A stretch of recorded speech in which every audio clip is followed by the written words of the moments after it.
busy.co.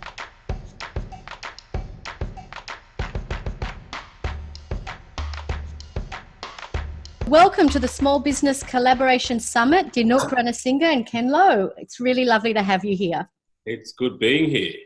Now, you are our only double bill at the summit, and I think it's such a great opportunity for our audience to get a perspective from two co-founders of the same company. So you are both based in Singapore. Dinuke, you are the CEO, and Ken, you are the COO of Arcadier, the leader in online marketplace SaaS technology. Dinuke, before venturing into entrepreneurship, your career spanned roles in large corporations like EnergyAustralia and Visa, after which time you went to PayPal. Now, right. Ken, you are also an ex-PayPal employee and have worked in senior strategic roles as well at Intercontinental Hotels Group and Abacus International, and you're also an accountant. Don't hold that against me. I won't hold that against you. Now, what prompted you to both leave large corporate jobs and venture into entrepreneurship? Dinuke, I'll start with you. For me, when I joined PayPal, it was a chance to step away from corporate, which was the big Visa global multinational organization, to PayPal, which at that point had just been acquired by eBay. And we were in a small warehouse shed, which we shared with the eBay folks in Sydney. So it's a very small outfit, and it had very much a startup feel about it. And I was with the company for almost 10 years. And when I left, I think when I joined, I was one of the first handful in Asia. And when I left, there would have been close to 4,000 or 5,000 people just in Asia. So it sort of moved away from that small environment where you could speak to someone across the desk or pick up a phone and have things done immediately, to big bureaucracy. And so stepping away into something small again was something I was looking forward to. And that was really the big driver from a personal standpoint. So did you two meet at PayPal? Yes. We did. Yeah, Ken was the head of strategy when I was the head of product for APAC. And we worked together quite closely in market entry. So, and China was Ken's specialty. And so we worked together closely. And then as we shared long flights, but going backwards and forwards and in closed rooms talking about stuff, we just, our imaginations wandered in the areas that the big company wasn't servicing, right? Yeah, that's true. Yeah. And it was from that we had a few ideas. Well, let's give it a go. So Ken, was entrepreneurship always something on your radar? Yeah, actually I grew up in a family where my dad was a businessman himself, and he was actually a fairly successful one in electronics and electrical in those days. So around the dinner table, since I was growing up, we were talking business a lot, a day in a life of what's happening in the office. A lot of our family holidays are really related to the business itself and seeing factories while seeing tourist attractions. So that has always been in my blood in a long shot. And you take the safe route of joining corporate when you start your business, start your career and all that. But I think the opportunity just came up that we started talking on all these flights, as Dinuke was saying, and that really triggered. Well, when is it ever a good time? Perhaps this is now. Yeah. Now, interestingly, I was speaking to a couple of other entrepreneurs who had grown up in environments where their parents were business owners, and one of the things they touched on was that the idea of collaboration was very much part of the conversation, especially when their parents had partners. So your father, had partners with factories and had those relationships maybe across markets or industries. And so working together with other businesses was very much a natural thing to do.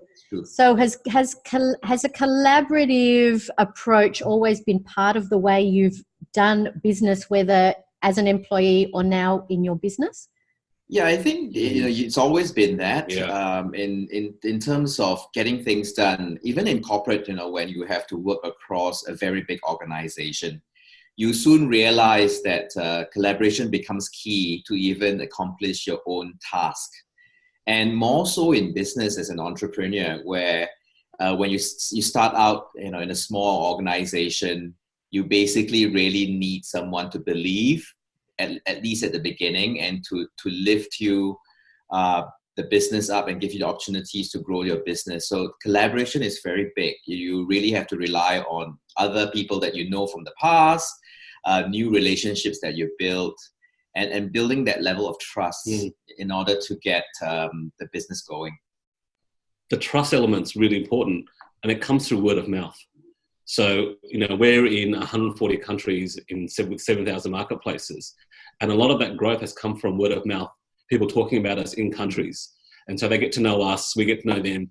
We advocate for them in Asia, they advocate for us in North America or in Europe. So there is that word of mouth network, which is really important. It's the unspoken rule in small business and in startup business that you help each other when you can. Even our biggest competitor, which is in Norway, we speak to them. Not that we're colluding or trying to shape the market, but because we're inventing something as we're going along, we learn from each other. And so it's important, even people that you think are competitors, you actually can learn from each other. As you say, it's collaborative because you're all going in the same direction, and the world's big enough that you can all have your own little piece of it. Now, in the journey of Arcadier, you've obviously got now really a global footprint, and obviously have worked with a number of different organizations to get to where you are at. What collaboration are you most proud of? I guess it's probably on multiple levels. I don't think that there's a straight answer to that one, to be honest. The collaboration we have with government is really important. As a small company, 5 years ago, starting with just an idea, having a place like Singapore where you can actually explore ideas with government who will listen to you. They listen to your voice, especially if you're innovating something new as well. And they've helped us grow. So that collaboration has been fantastic for us. But then you've got collaboration with small organizations who are startups, payments companies out of China, which we're about to collaborate with. They're growing, we're growing. So it's fantastic. We're proud of that. The fact that we can break down doors in new markets, and not because they've heard of the Arcadier brand, because you're a hustler just as much as they are. You're all scrapping together. Ken leads the charge in terms of developing our partnerships, our collaborative partnerships. But I guess in the most recent times, the proudest one is the one we're about to do with the United Nations. Now, who would think a small company out of Singapore with founders, Singaporean founder and 2 Aussie founders, are at the table with the United Nations in Geneva, trying to work out how they use marketplace technology to solve, a big global crisis. So that's an amazing collaboration.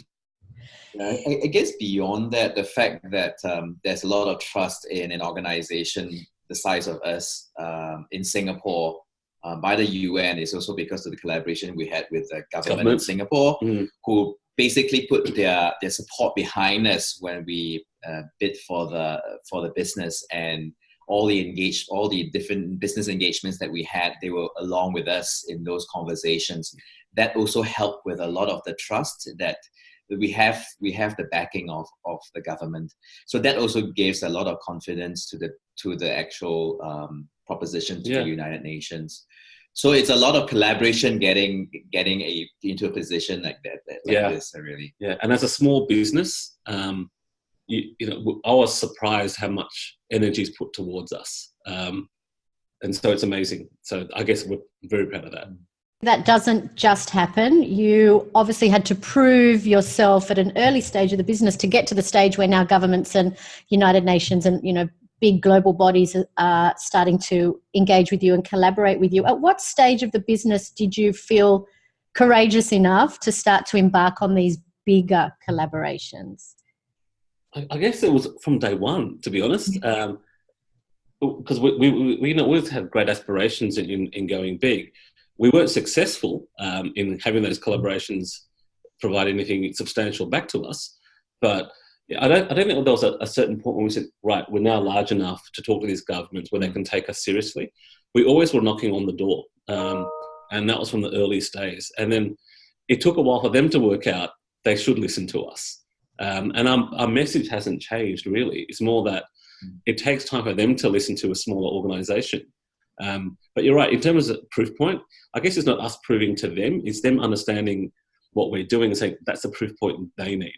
And to be honest, I still don't understand fully the proof point they've taken from us to say it's legitimate. Yeah. But even at the early days of any business, especially like ours, it's very important to start talking to people in the market. So we joined various startup ecosystems, associations, and you speak to anyone who's willing to speak to you, because you really don't know, what they know, who they know, and if they take an interest in what you're saying, they would know someone who can help you. So even recommendations to lawyers, to different partners like payment gateways, they all come from all these conversations that you have in these ecosystems that you join. Yeah. So it's always an unspoken thing, if you're part of the ecosystem, if you know someone who knows someone to help someone else, you should do the same as well. So it really helps, especially when you're an entrepreneur and you're starting out. And even at this stage of the business, that is still a very big part of our mantra, really, to make sure that you always have that view of collaborative networking. Yeah.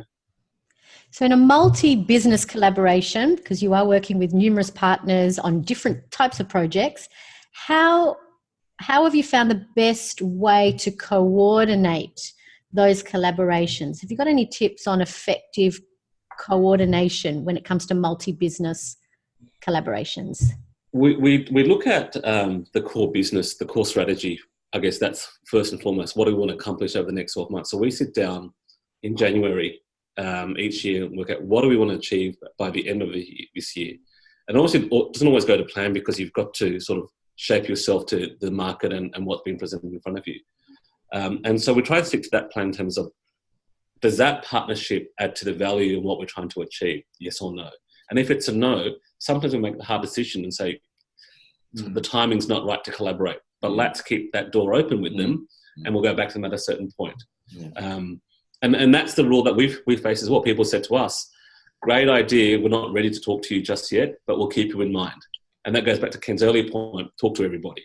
And so we take the same approach. And so now we know we're going to branch into Africa. And so we speak to people who can add value to us in getting into Africa.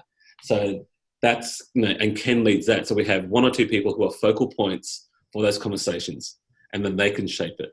And then they build a narrative towards the outcomes we want. That's so exciting. I wish you all the best. I've got some contacts in Africa too. I'll pass on to you. Yes, I think we can collaborate then. Well, absolutely. Now, when things go well, it's fantastic, and it can take you, as you said, into the UN, into healthcare, into other continents. When things go badly, have you ever had a collaboration that has failed or just not gone the way you wanted it to go, and what did you learn from that to improve for the next time? All the time, Miriam. We have collaborations that go south all the time. And honestly, my observation, and Ken can debate me on this, but typically the ones that don't go at the speed we want or in the direction we want are actually the ones with large companies. The corporates, they're the ones that, when we say, they're quite eager to work with us, but then when we want to have outcomes or get some results, it doesn't work at the speed you want, or they want to take in a different direction because they have their own agendas. People want to do their own things in these corporates. They're politically minded. And so they're not effective. So the faster ones are the smaller companies, and they want results. We want results. And so we can work effectively with them. Yeah. What do you think? I mean, definitely with big organizations, with the bureaucracy they have to deal with, and a lot of these people, it's a day job for them. So whatever pace they work is the pace they work, because they get paid at the end of the month. It's not a passion project. For us, it's like, let's go, move. So that's always that challenge. So you just have to manage your own emotions on that, because it's going to be a roller coaster ride. We also had challenges with smaller organizations as well in the early days, when we did a couple of joint ventures that didn't go too well in a collaborative way. And a lot of times there's the smaller ones where it's a startup and a startup working together. The objectives are not very clear laid out. For instance, you guys want to move very quickly, so the conversations move very fast. But I think a lot of times we need to pause and hold. Is it working? Is it working? Are the partners equally committed to the objectives? Are they equally qualified for what we're trying to embark? So those were the kind of things that the aha moments we came with, that we're partnering someone who in a joint venture that didn't really have the qualifications that they say they're going to bring to the table, for instance. Yeah. Or we didn't go through the formality of really understanding each other in short of using the word interview, but at least a conversation over coffee to really understand the depth of the person's ability to deliver their side of the bargain. Yeah. So, but it wasn't a waste of time, because it actually shaped our strategy. 2 years on, when we're looking at the lessons we learned, we looked at these examples, these small companies, they had money, they had motivation, but we just weren't aligned with them in terms of, I guess, the longer term. And so the lesson we had was, when we looked at the strategy at the start of this year, we said, look at those examples from 3 years ago. Let's not do that ever again. So who do we look towards? And so it's more about who you cross off the list and who you can then target. So it was a valuable experience. They failed, but you still take value from it. Yeah. But I think it's a small company. It's important to really know when to let go if it's not working. You will feel that you have actually invested a lot of time and effort and money into trying to make it right. But really, if there's one thing a small entrepreneur or small organization needs to realize, that it's the lessons that's important, but quickly move on, learn from what you could do better, and then move on quickly. Otherwise, you get sucked into a spiral. Yeah, we have this mantra of fast failing in this company. So we'll try anything and we'll speak to everyone, but if it doesn't work, we fast fail and we move on. And it's not we're being ruthless; it's that we're being fair to ourselves and to them. So it's more about just being honest about, this isn't working the way that you want or we want. So let's still be friends. Let's still, if we can help each other, we still can. But in terms of how we initially got together, let's just end it. So we take that approach. Now, for the final question today, I just wanted to get your thoughts on what elements you feel make a successful, sustainable collaboration. I guess it goes back to the starting point where we talked about trust. Trust is the first thing, which is why the word of mouth is important as well. Referrals. If we trust someone and they refer somebody else, that always goes a big way. And then the collaboration really comes with that first piece of evidence. Are they trustworthy? Yes, because someone referred them to us. And then all the mechanics behind it, they'll come out in the wash over time. But if you've got a partner that you can trust, that you think, we can trust each other to work or build the ship as we sail, great. Because otherwise, if we want to design it first and then build it, you're talking about corporates. And so it's not so collaborative then. Well, similarly to trust in the same regard would be honesty. I think honesty, not so much about the trust level of the person, but honesty to yourself, whether something is working or not, and honesty to the collaborative effort. A continuous conversation with the partner is important. So are the objectives being met? Are we moving towards the clear objectives we set at the beginning of the collaborative partnership that we were hoping to achieve? And I think it's about being honest whether it's working or not. Sometimes it's externalities that's beyond you and the partner. And be honest about that, reflect about that. And if it's not working, just make sure that that's communicated, that this is not working because of all these external factors that's impeding the partnership. I think that's also quite critical. Yeah. And we have to like them as well.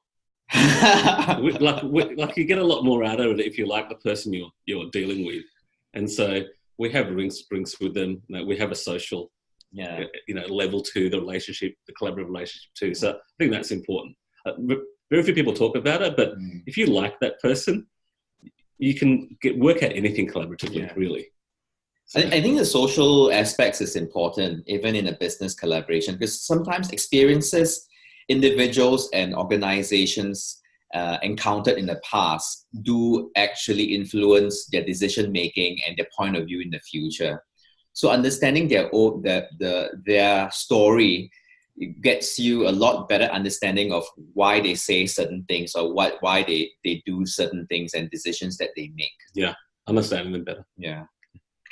Well, thank you so much, gentlemen, for your time today. There have been so many insights, practical insights that our audience can take away and start to implement, and a lot of wisdom. So I really am very, very grateful for the time that you've given today to the Small Business No Collaboration. problem. Anytime, Thank you. Miriam. Thank Thank you.